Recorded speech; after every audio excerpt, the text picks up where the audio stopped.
and this is what the book said. History repeats itself in 80-year blocks called saeculum, but we'll just call them history blocks. Not exactly 80 years.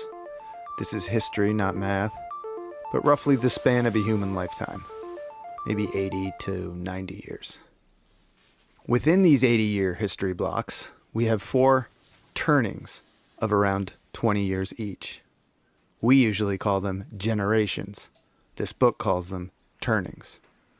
Turnings are sort of like seasons, like spring, summer, fall, winter. Throughout our history, we've had these 80-year blocks, and the 80-year blocks have been remarkably similar to each other. We're in one now. The first turning, the first season, is a high, an upbeat era.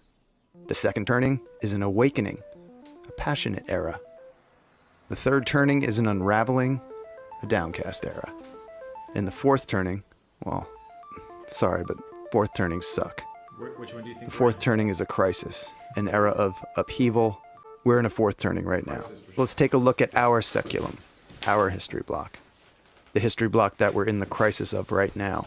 Our high began after our World War II victory. By our, we mean America's. These are America's history blocks and turnings. During a high, the getting is good. We had the most even distribution of wealth during our high. You could work at a gas station and afford to buy a house. This high is the period that the MAGA hats refer. You used to be able to buy a house for $7,500. You could work a factory job and buy a house, sustain your family. Your wife would stay at home, raise your children.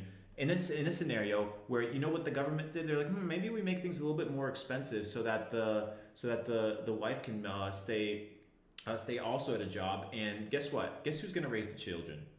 The system. Because if you control the future, you control the nation.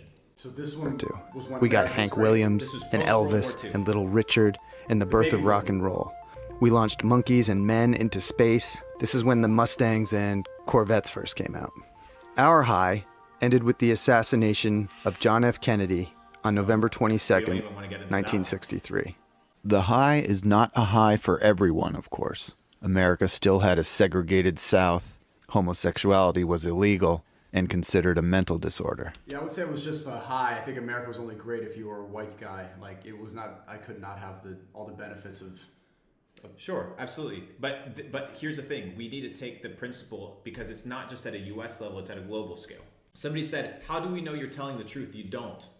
That's why it's up to you to make your own conclusions, do your own research, and figure it out. So you can believe monkeypox, you can go stay inside and quarantine again, or you can listen up. Like, pick one. Who do you think is right? The high is a period of conformity. The age of nonconformity and of social justice begins during the awakening, our passionate era.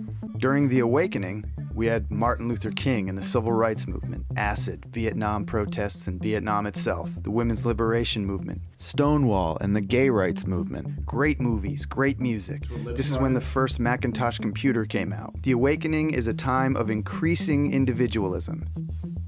This second turning, this awakening, ended with the re-election of Ronald Reagan in 1984.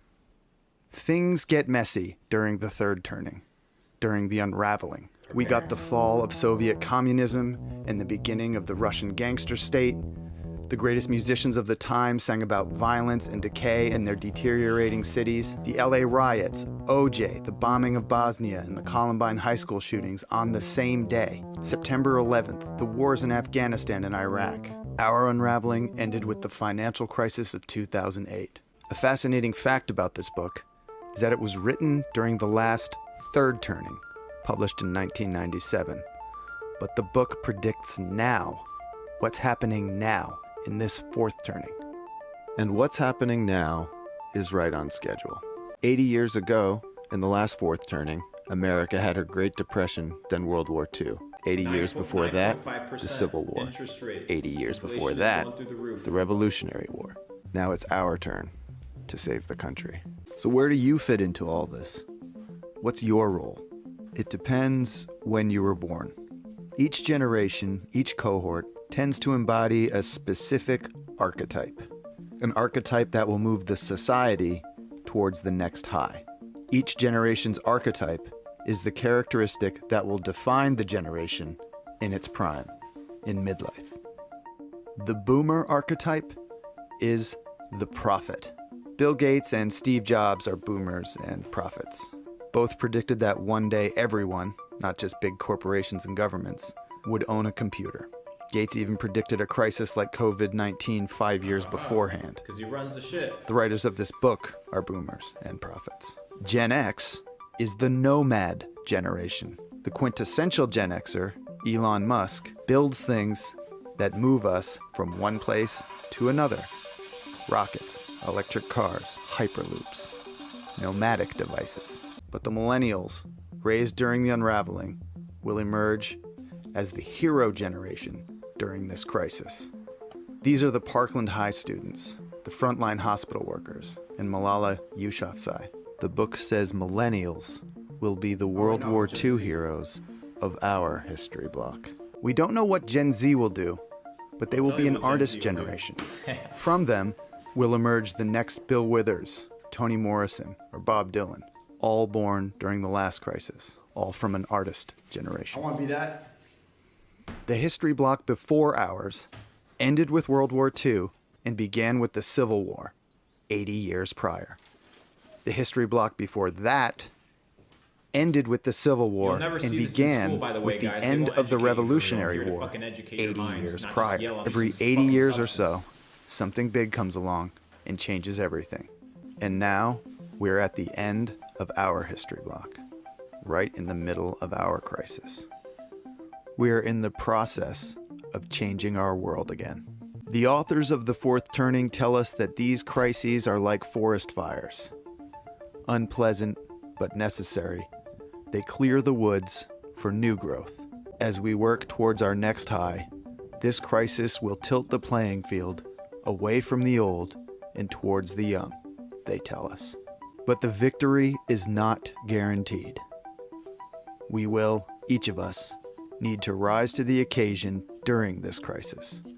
We will need to develop and fortify our virtues as we pursue a greener pasture. The point is here, guys, it's very simple. We are in the fourth turning.